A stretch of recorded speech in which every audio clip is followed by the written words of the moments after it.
কম অত্যাচার আর পিটুনি। এত নির্মমভাবে মানুষকে কেউ মারে, শরীরের হাড্ডি মাংস যেন এক হয়ে যায়। আর পরিবার, তারা তো ঠিকই বুঝেছিল মৃত্যুর চেয়েও হারিয়ে যাওয়া কতটা যন্ত্রণার।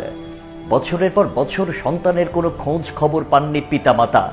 বেঁচে আছেন নাকি নেই তাও জানতেন না।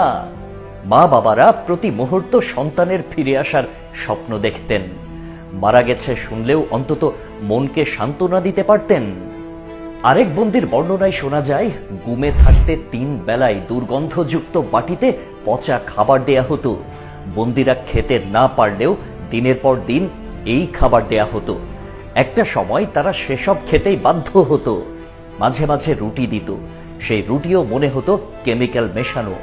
আরো দিত মাছের মাথার কাটা দিয়ে কি একটা বিভৎস তরকারি। বাজারের পচে গলে যাওয়া অবিকৃত